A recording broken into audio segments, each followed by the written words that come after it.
Hello, hello, this is Pixie. I sometimes do so many videos, I don't know what, I forget what I'm actually doing videos about after a while. It's kind of similar stuff, but it's, you know, bits of different information and I'm just sort of restructuring it. So, what I've kind of noticed today is I've been angry, I don't know what it's coming from. It's not because I've been hungry, I might have gone low calorie deficit, I don't know.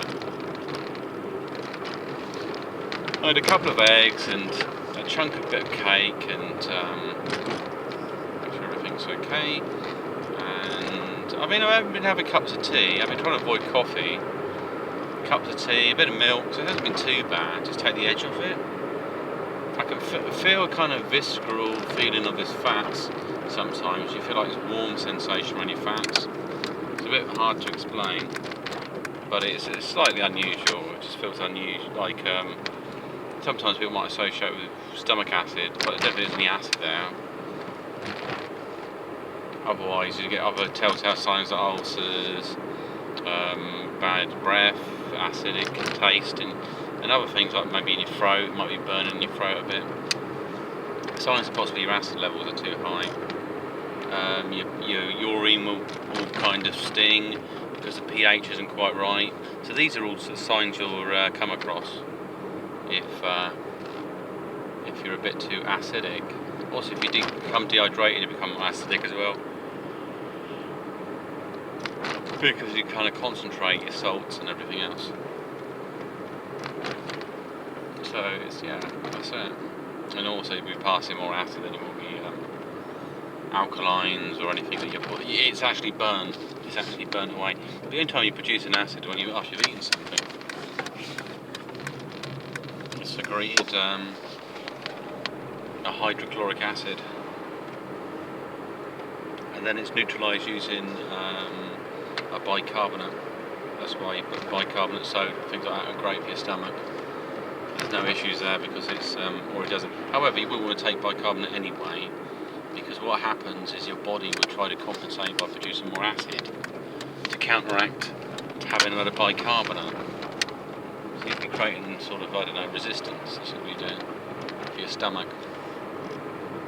Some foods have dropped off the scales. I think I might have said do's and don'ts on, not do's and don'ts, no, that. The pros and cons. And certain foods, though, this is what I've noticed, that with the reset and the changing of the biology and sensitivity around food intolerances, you realise that some food actually is garbage, because what happens is you drink it and you eat it, and it's how you feel afterwards. You're very much aware of it, and so as a result you start getting put off eating it. Like, I don't really fancy bread too much. I was eating some bread and I thought, my god, what have I eaten? It's kind of really heavy on me, you know. It's going to be like full grain bread. I don't know what else has got in it. I'll have to have a look at the stuff on the side of it. But that's from a company called Waitrose, which is a bit more posher the food, really. It's a bit more high quality, so you expect better from them, really. But they may be using the same preservatives and stuff, so I quite like freshly cooked bread. And I want bread that doesn't last for several weeks. I'm quite happy for something that lasts 3 days, because then I've got to eat it, you know. And that's really one of the tests if you've got food. The better the food, the quicker it go off. Which sounds crazy, but in a natural environment where you've got things in the air, there's no resistance from other things put in the food, which, are toxic to yourself.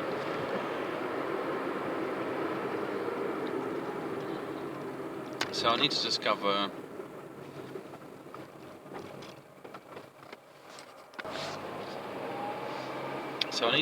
what this dark side is. So I need to kind of re-merge the feelings, otherwise it's going to be there, and it's vengeance, and it's angry, and it wants blood. No, it's not quite that bad. It could, though. I tell you what, if it was given the go-ahead to release a lot of anger, it could actually go and re-manifest itself. So there's usually layers or levels of escalation. So it would come forth, say if you've got another personality or characteristic inside you, it would basically it would end up being a psychosis, and then this other form of you would break free for a while. It's a bit like if people get really angry, go into a rage or something, you know. They're not actually the normal self, they're somebody else for a bit. They feel great afterwards, like taking a break or something. They've blown loads of calories and other things. But they've ended up releasing like a more primal version of themselves at some level. And it's in its infancy, so it's kind of like a neural network that's never used, and it's been pumped up with aggression and all of these other effects, cortisol and adrenaline and other things, triggers. So this system, when it's activated, it's trying to learn to function and cope. You know, it's a bit like when people get into fights, they think, I'm going to hit him in the head, and they end up hitting a part of the head that's probably the hardest in the world. Nobody thinks, oh, we'll punch him in the throat or neck. But see, when you've trained the other side of this mind, this dark place, then it would do. It may have instincts that are much more effective, and it's like your fight mode or something, basically. It's not really accessed much. So with the OMAD, you go in a survival mode. So the first thing with OMAD is that your body needs to learn how to cope in a new survival mode. So it will be more defensive, but is it going to get you food? And will it make you more effective as a person? And then you kind of, what you do is psychologically you relax. And so when you relax, you go into another state, like when you go into a trance, you're more into a problem-solving state. So what I'm really talking about is your emotional states. When they're highly activated, you need to sort of deactivate them and relax.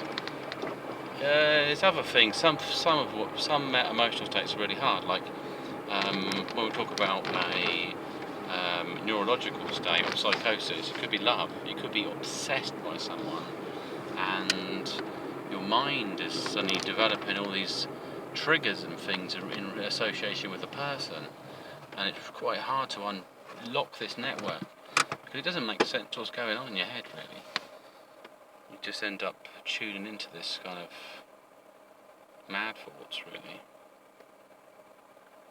and you can't. It's hard to break. So all you got to do is relax, switch off. But it sort of hacks into your subconscious part of your mind as well. So it's doing battle in there. It's quite difficult. And does anger and rage and other emotions, do they live in the subconscious?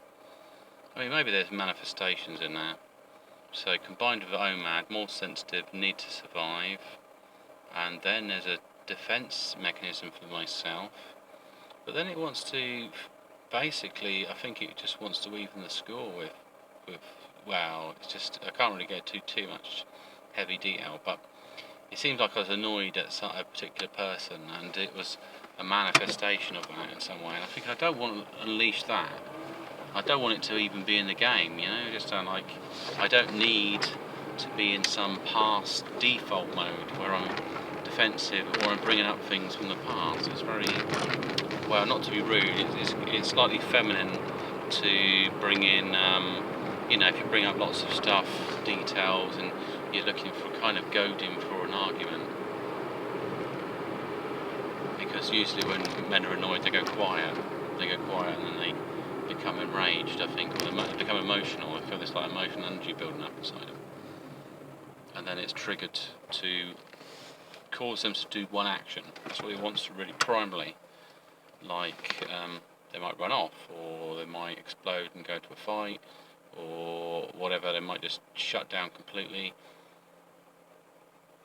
You know, there's usually they're more primal behaviour in a male when it's triggered, an emotional state, because they have this logical structure in place, like an archive that they respond to, and then they got a section for reasoning. Now, it's slightly different with a female mind, is that you probably got more than one personality that act in the reasoning side. So it might be like a masculine version of them and the feminine, and then they're kind of reasoning it out with each other. But they're both, I mean, when I say masculine, it still has a feminine aspect. It's not, because it will debate with the mind. This is why sometimes when people ask a person, like for a guy, if something works and it's successful, he'll stick to it. But for a woman, she might have reevaluated it. So there might be the other part of reasoning that out. So it's sometimes difficult for a bloke to understand where she's coming from, because she's looked at the same problem with a fresh approach, and it doesn't make sense why she's done that. It might be like, well, we should do this way rather than do it that way, because this is the way we should do it. And it's kind of like, well, I don't really understand why we didn't just stick to the old method, and why you want to try out something completely different. So there's kind of one's been reason between the two minds in herself why the male's got it's got a very it's not like subdued.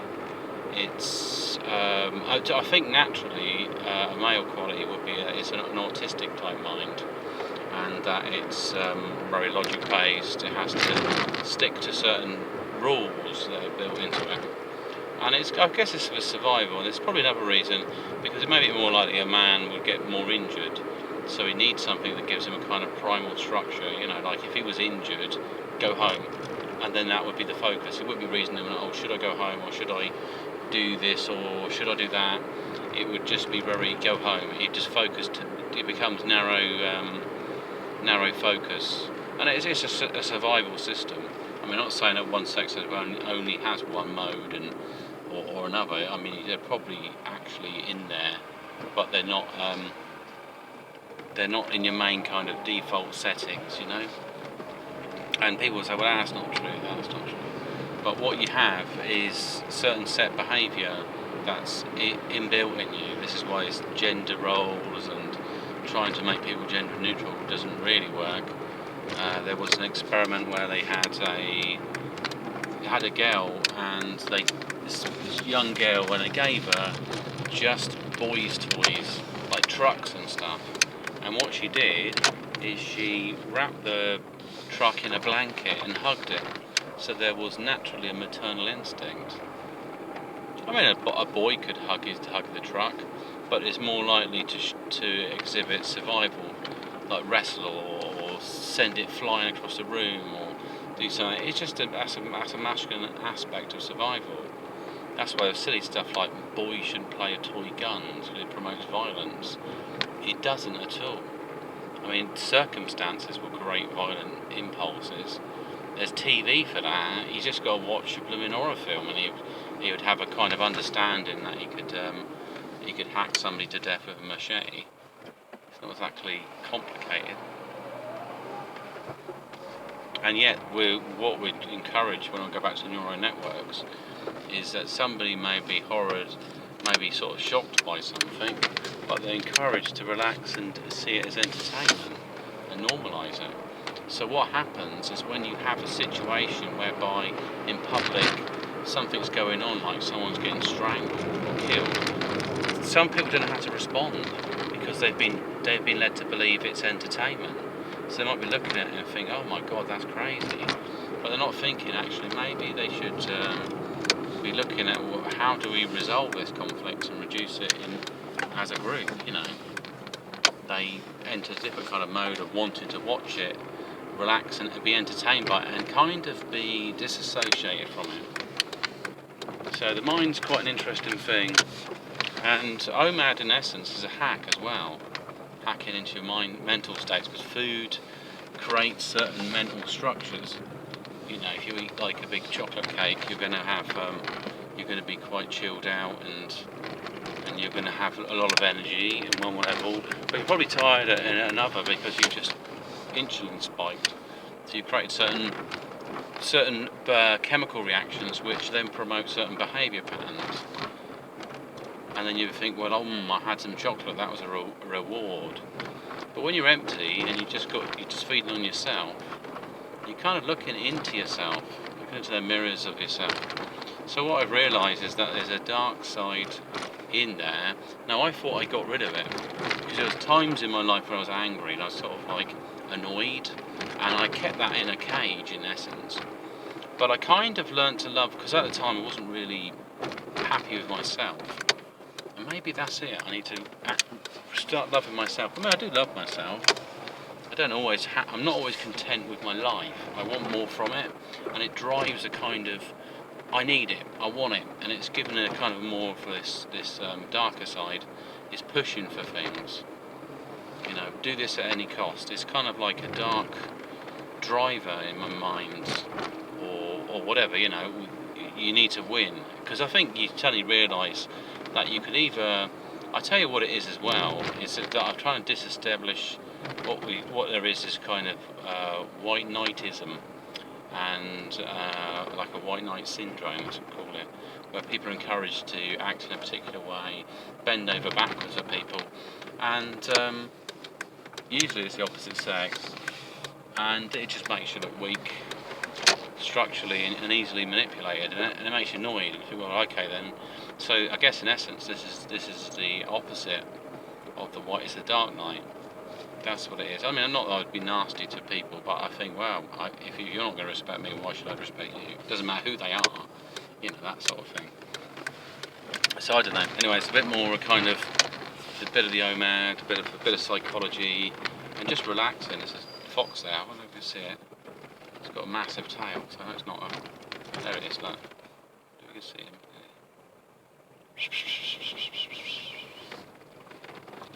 Follow the fox. He's not alone. Not alone at all. He's with family. Oh, pretty. Right, okay, let's sign off. I'll talk to you soon.